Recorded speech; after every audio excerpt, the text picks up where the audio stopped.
Hello, Megan. Hello, readers. My name is Chris Garrett. I am a horror thriller writer. I do art. I also am a comic book creator. I am coming to you from my house. Me and Gronk here are going to share some very cool stuff with you. So, part of uh, part of Halloween, the month of October, I want to share my top five horror movies that kind of motivate me and inspire me to write.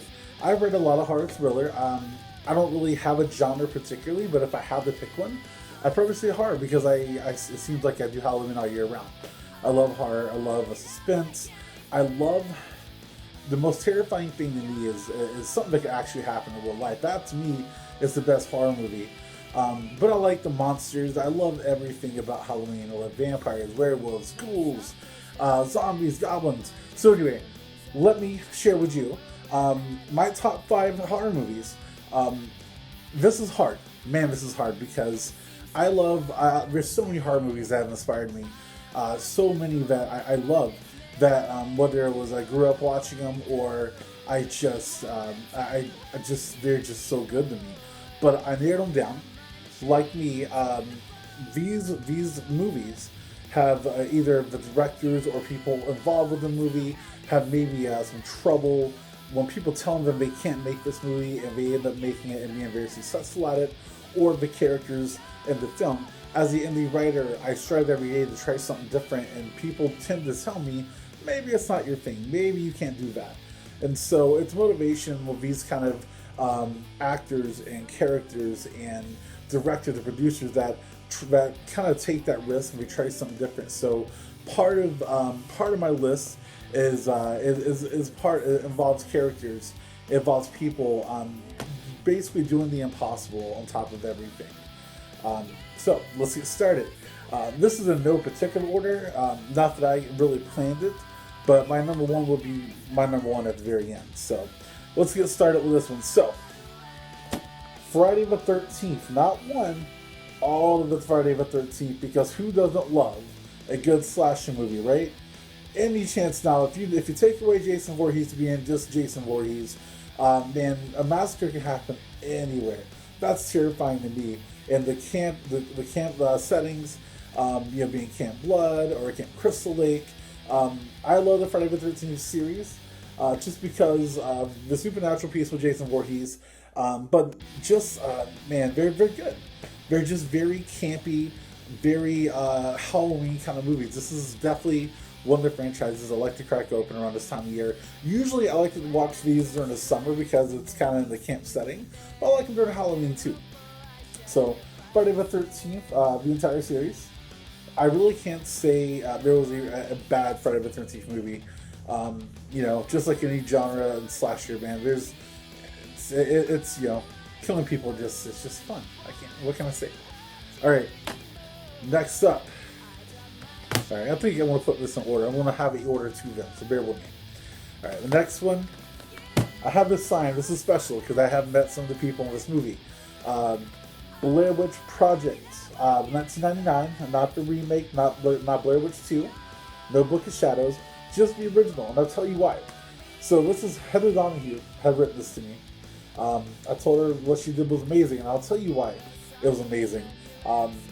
Her and two other people had done an ad for a movie. They're just actors just trying to make it, and it really didn't require much, but they had to go into the woods.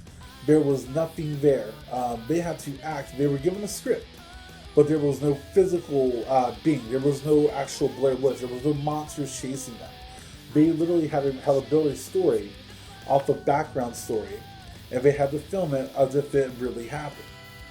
And you can't tell me that is easy, because this movie right here, people say it's stupid, but by God, it captured a lot of people's imagination.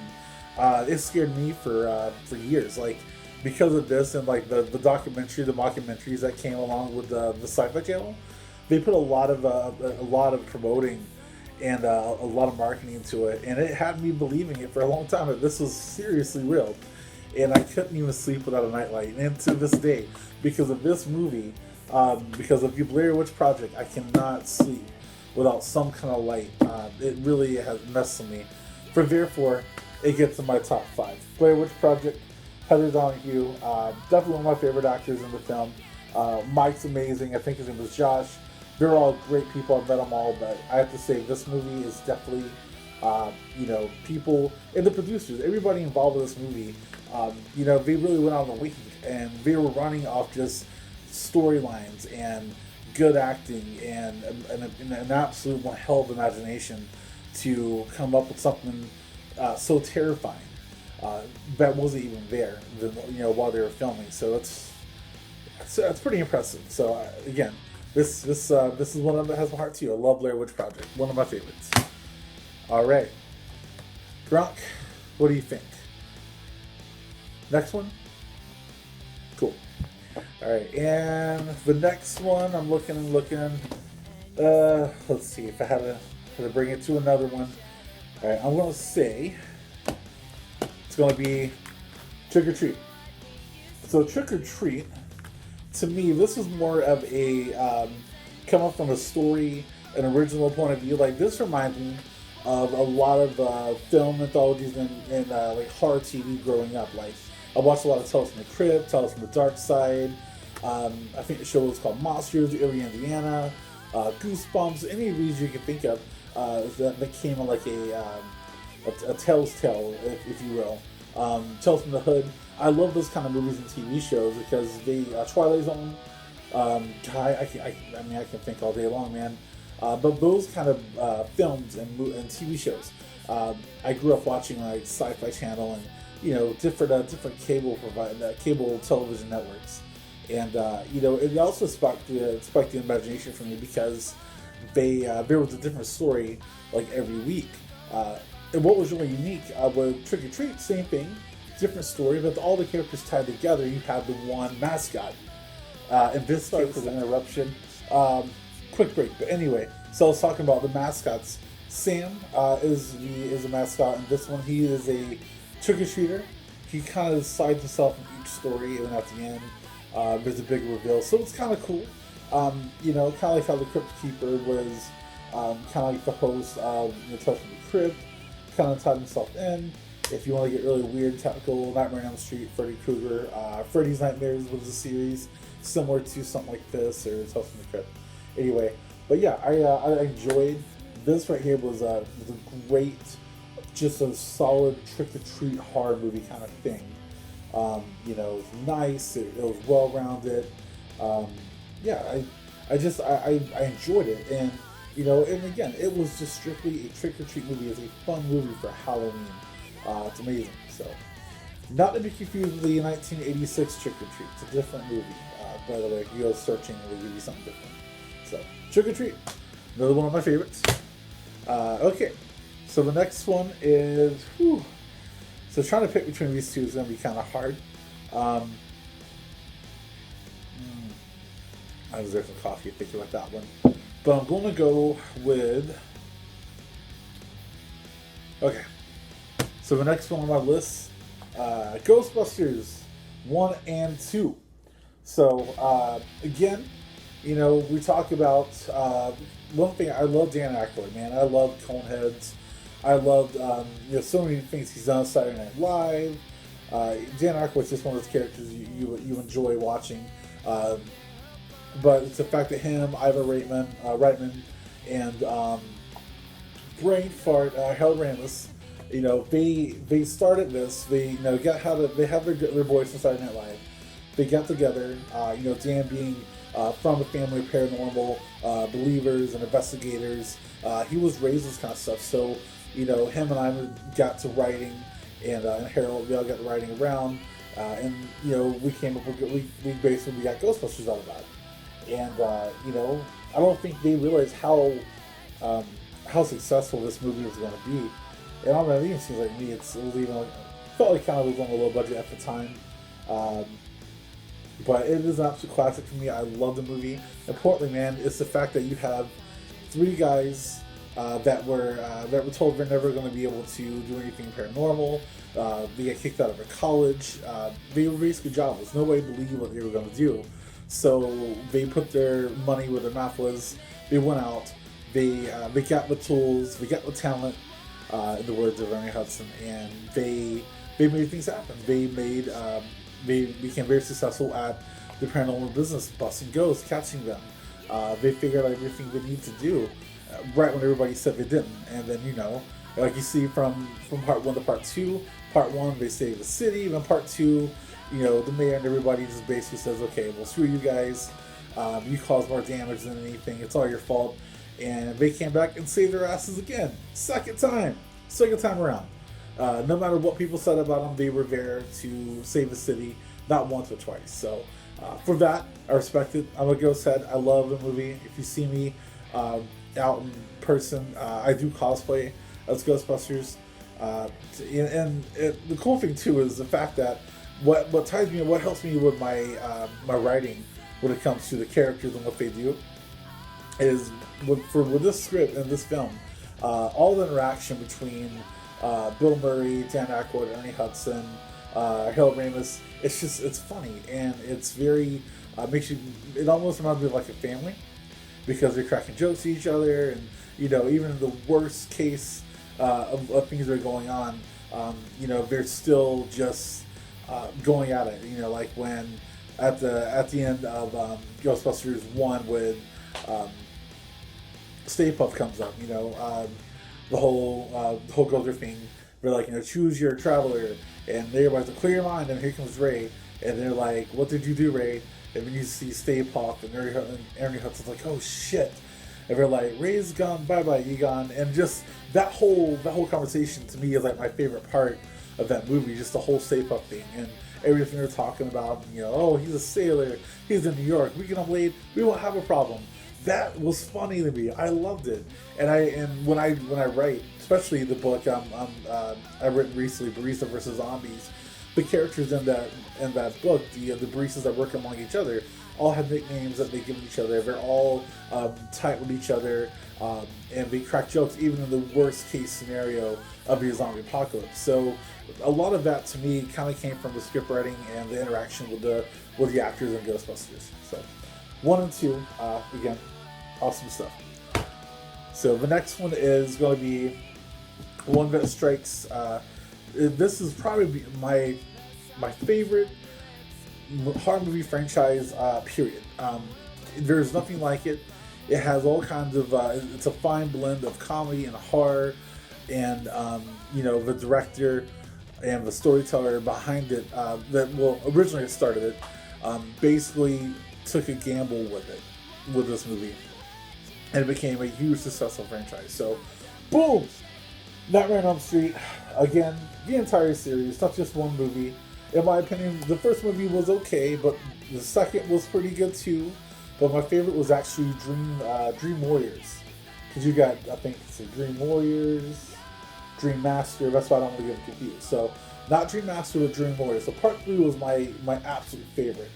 But part 1 has always got a soft spot in my heart, because that's the first time we meet Freddy Krueger, and we hear of Nancy and all those characters, and Johnny Depp, man, young Johnny Depp getting sucked into that bed and all that blood. That's good stuff. We like blood, right? So again, Wes Craven had a nightmare. He had a dream, and part of that was he described the character of a kind of like Freddy Krueger. On top of that, in Japan, right around the same time period, there was a huge issue with a murder, apparently, about a boy that was having trouble. He was having nightmares. His father was a doctor. He kept saying, you need to take some pills. You need to go to sleep. The boy in Japan had he was terrified. He was afraid to go to sleep. So his father had finally was giving him sleeping pills, and one day he died. So upon the investigation, investigators found it was somewhere in his closet. It was hidden. There was a coffee pot, and there were all the pills that his father had given him. He'd never taken a pill, but how did he die? He finally went to sleep, and yet he died. And he gets on begging his parents. He's like, I don't want to go to sleep. I don't want to go to sleep. So this, I don't know the whole story. I'm not even sure if that's the entire story, but that was part of what geared Wes Craven to create Nightmare on Elm Street and Freddy Krueger as a character. And on top of that, they filmed this movie on a low budget. I don't want to say I think they tried pitching it to other companies and they couldn't do it. I think he released it on his own. I'm not 100% sure, but needless to say, man, they've had a lot of trouble with the first and second movie, between when Robert Englund leaving and coming back, and they were trying to make it work. There was a lot of struggle, and Wes Craven, I respect him. He's always been a great director, but I respect him for making the Nightmare on Elm Street franchise for that reason. So yeah, and not to mention Robert Englund, man, he's a hell of an actor, and nobody else can play Freddy like Robert. Jackie Earle Haley, good. I think he did great for the remake. I love the remake personally, but just like certain people like to me, Kane Hodder will always be your Jason Voorhees. Robert Englund will always be my Freddy Krueger. He was amazing. He had such a nice blend of comedy and horror. He was a cool guy, You get, he catches you in your dreams. He plays around with you a little bit, then he just switches for to kill you. I don't know. That's how he rolls. I like it. All right, down to my number one movie for the season for Halloween. Probably number one movie. Period. My number one horror movie, and just movie overall that I really love. I grew up watching it. I didn't even know the name of it until I was probably like 18 or 19. But I remember seeing it on TV. It would just replay all the time, like on WGN, all these daytime channels. It was like Sunday matinees. This movie always popped up, and I remember the characters of certain things. So when I found the movie, I saw the Blu-ray cover, and I was like, "That's got to be the movie." I didn't even, never returned it. I was afraid. I was like, "What if we got by this movie? This isn't the movie," but it looked too much like the movie. So, without any further ado, Monster Squad. If you have never heard of Monster Squad, please do yourself a favor. Find it, rent it, stream it for free. I don't know.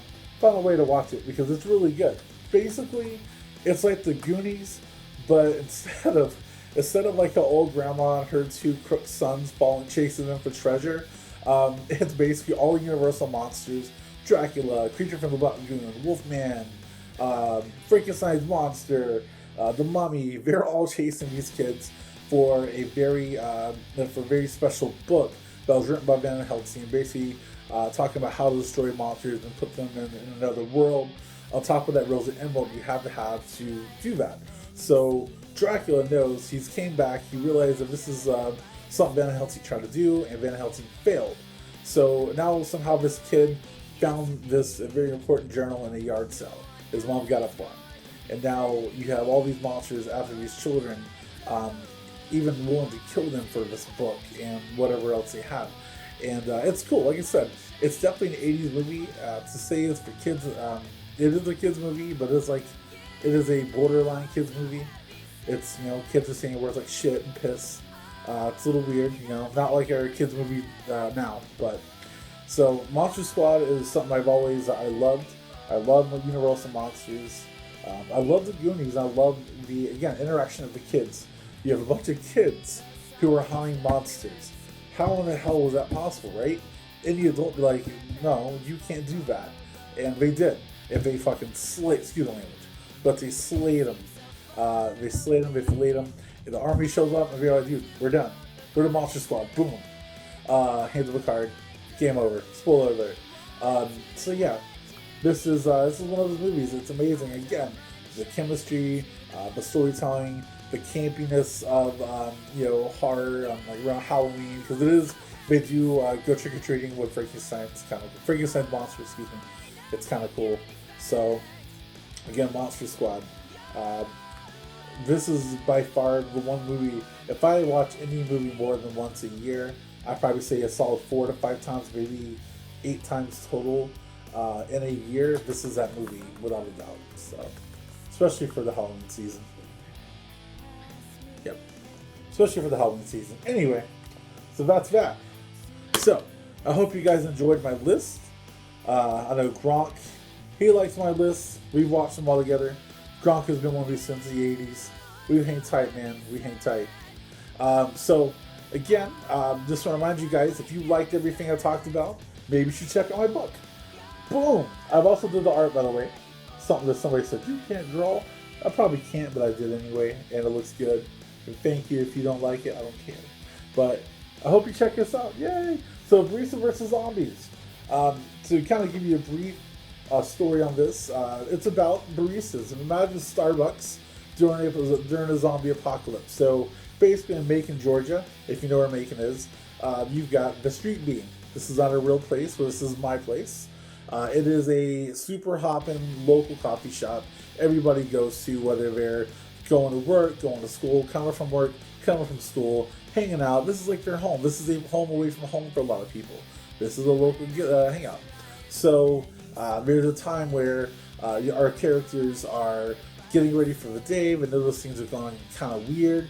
Then they find out basically there's a zombie apocalypse in the area. While the owners of this place are like, we got you covered, there is like a trap that there's literally this place can be a Fort Knox basically. Once with a pull of a lever, but there was one simple problem, and that simple problem flooded the entire coffee shop with zombies. So we're trying to figure out how we're going to survive, how are we going to get through this, and importantly, how are we going to get these zombies out of this coffee shop so we can just figure out the rest.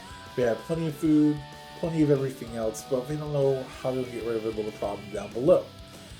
So anyway, check it out. Barista vs. Zombies, available at Amazon.com, and you can order at any major bookstore retailer. So I want to say thank you. Thank you, Megan, for allowing me to send you this video. Thank you, readers, for listening to me blab on about my favorite movies. I hope you got a chance to. I hope you get a chance to watch them. I hope you enjoyed my little blab, little blurb, whatever. So I hope you guys have an amazing October. Watch lots of horror movies, read lots of horror novels, and importantly, have an awesome Halloween. Me and Gronk, we're going to watch some more horror movies. So, cheers, people. Have a good day.